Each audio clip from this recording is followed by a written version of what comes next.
I bet you're wondering why Tormund's here. He just stopped by to say, I hate Thenns. Tormund might hate Thenns, but I happen to be in love with these guys. So we're going to go ahead and do an unboxing for them. And then afterwards we're going to talk about some of the things that Thenn can do for free folk that free folk couldn't do before, or at least had to give up a lot to make it happen. So grab your old trusty opening device, and hopefully I sharpen this thing enough to where it'll cut through plastic.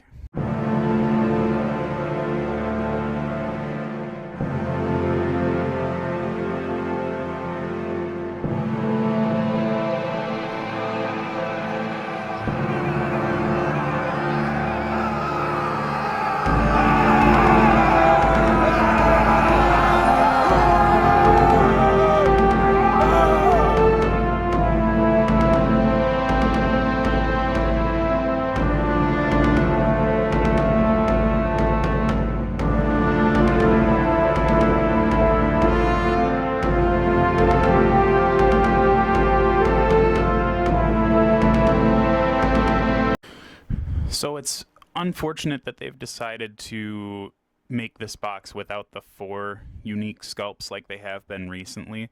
But in general, these things are pretty legit. I think they're some of the best sculpts that Cool Mini or Not's done so far, and I know that a lot of people end up saying that. But with these guys, I really do think that it's true. They definitely had you could tell that the Blackguard, the Tully Cav, and the Poor Fellows were not up to snuff like they had been sculpted maybe earlier in the game cycle. But these ones definitely have a lot of character on them, a lot more movement, and their attachment that they come with, the Chosen of Styre, is pretty legit looking. Let's go take a look at these in a 360 view, closer up, and we'll get a good look at them.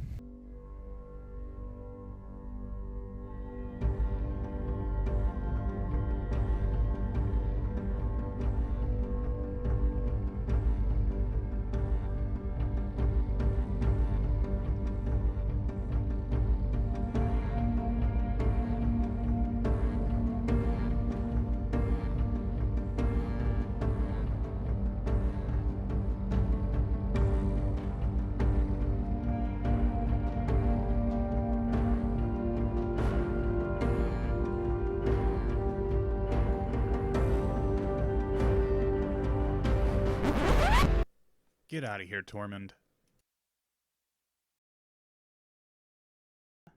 Thanks for checking out the unboxing for that. I hope that you enjoyed the way everything looked in there. I'm kind of playing around with a few things and switching up some stuff, just trying to make my videos look a little different than what they usually do. So typically when I get a hold of one of these new units, I end up making a tactics discussion where I take a list and really kind of wrap in some of these other units. The Poor Fellows is a really good example. I mean, if you look at any of my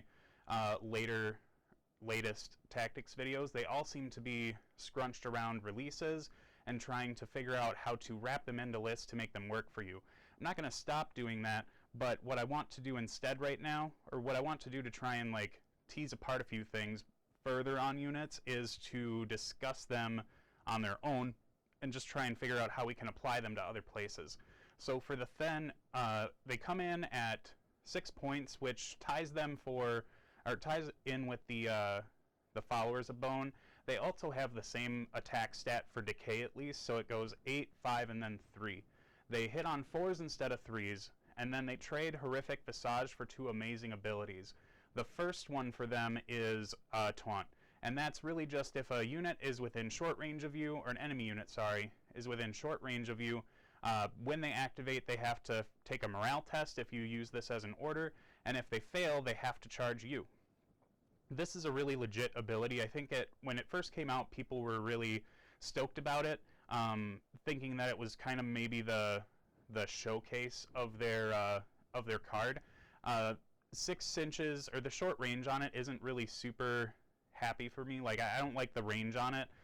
Because usually if the Thenns are up there, your opponent's going to charge them anyways, because they have such a really high attack value on full ranks that they're really Your opponent doesn't want to leave them around to take a charge from them in any other fashion, but it still can do some fun things. Like, you can, if you set up like stake pits or the spike pits, you can put your Thenn in front of those and then wait for a unit to get close enough to activate within that little spike pit area and then pull them through so that they end up taking D3+1 wounds before they even get to swing into you. The other place this is good is after the game's kind of gotten into the mix a little bit and you and your opponent have been making a lot of, well, the battlefield is just kind of shifting, you know, taunt becomes kind of like an afterthought. So your opponent could just kind of get put into a position where they have to do something they don't want to because they just kind of forgot the ability existed. The other ability that they have on them, which I think is the real big one, the big selling point for Thenn, is set for charge, or set defense, right? Yeah, set defense. So this is the one where the Baratheon Master Warden brings this as an order, and these guys just have it all the time. It negates charge bonuses to your enemy, which is usually just rerolls. I don't think we've seen anything so far that does something different with charge bonuses. It doesn't take away the land special rule because that isn't really a charge bonus. It's just a bonus you get for charging. And the other thing that they have on that is you don't suffer rank or not rank. You don't suffer flank or rear penalties for your morale or anything like that, or your armor. So they stay pretty hardy at that 4+ save. Which is good for free folk, right? The only thing that has a save like that are giants. So one of the things that I've started to do with Thenn is kind of use them as a like the bait unit, the primary bait unit. So in order to get the trades happening in the free folk army, you kind of have to give something up to your opponent and be like, okay, I'm going to set these raiders here, and it's not going to cost me anything other than a unit because they're not worth points or anything, but if you don't charge this, I will charge you. And it's not going to hurt that much because they're raiders, but at least this way with Thenn, you've got something threatening, something that can hold the line really well because they've got a decent morale, a decent armor save, and their attack stats aren't terrible. I mean, the decay is not great on them, but we have a lot of ways to kind of boost that back up.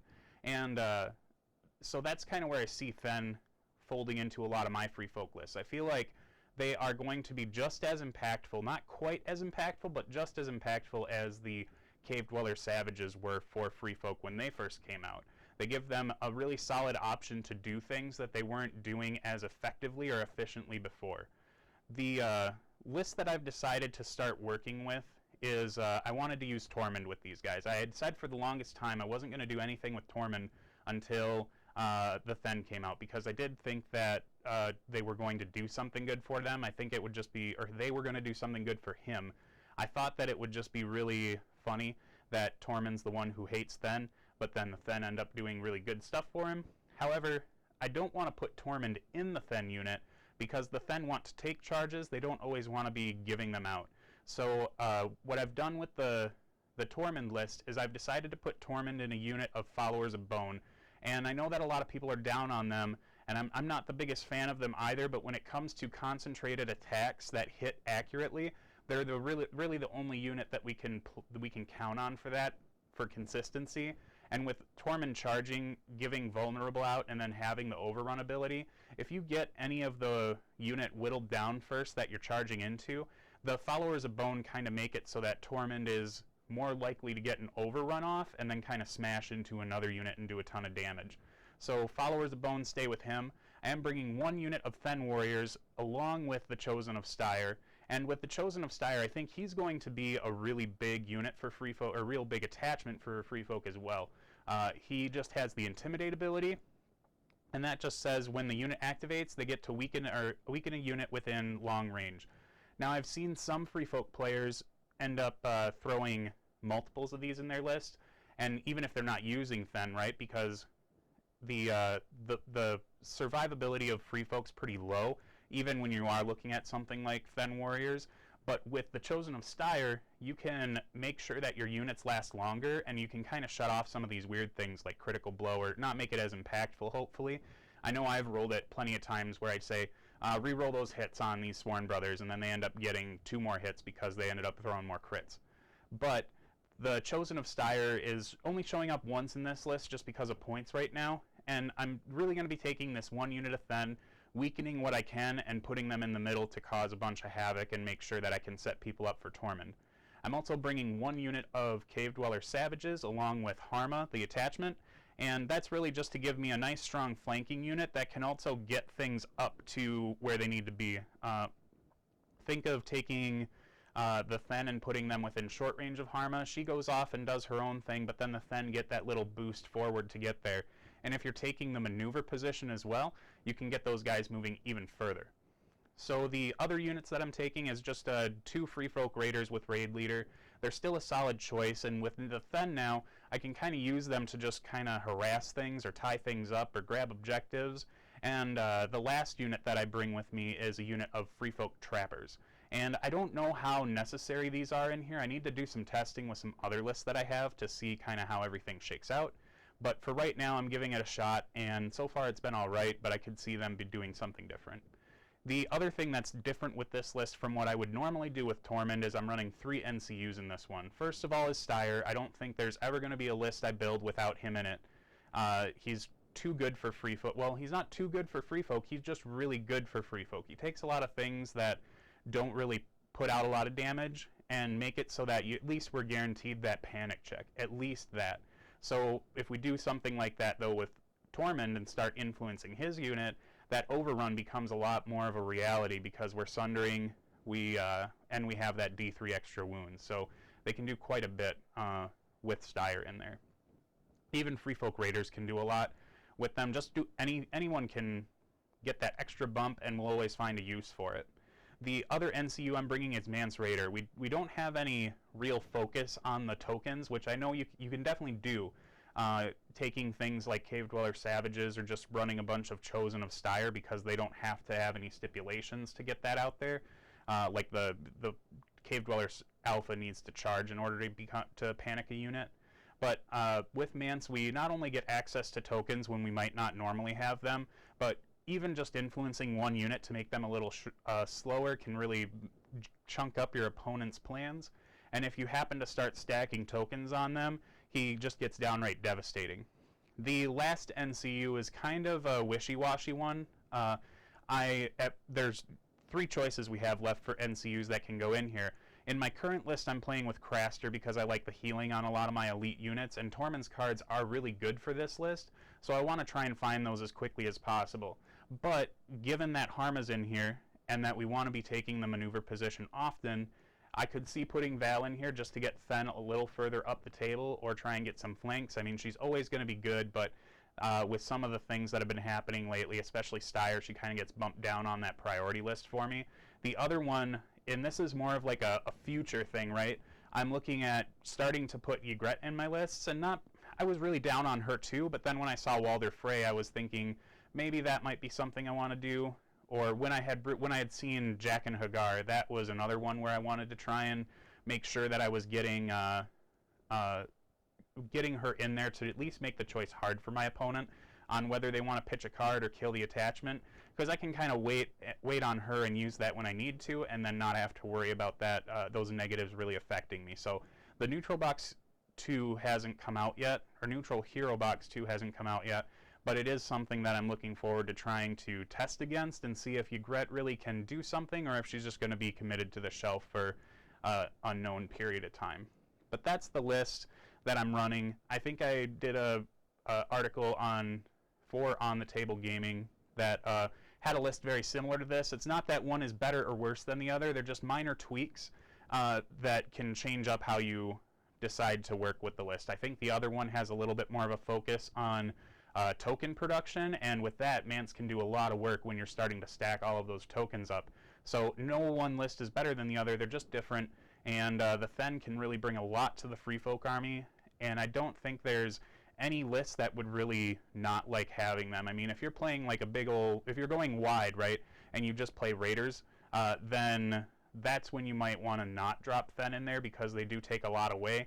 And when it comes to running a lot of Raiders and Trappers, I prefer my aggressive unit or my elite unit be Cave Dweller Savages so that I can start dealing with some of the cavalry, because that becomes an issue with that really wide list. So even with Giants, the Thenn are a nice catcher's mitt unit that you can put forward, because giants, they don't always like committing to the middle of the table right away. They try to play a little bit more reserved so that you don't just get one shot by certain things. But with the Thenn, it's very unlikely that they're going to get one shot by anything, so you can make sure they get up there, and then the giants can then shuffle around to whatever they're engaged with and start doing work that way. So I hope this gives you something to think about when it comes to Thenn Warriors, and I'm really looking forward to getting some paint on these guys. The models are fantastic, and it's going to be a blast just seeing what kind of new strategies and fun stuff we can do with the Chosen of Styr and Styr's, or not Styr's unit, but the Thenn in general.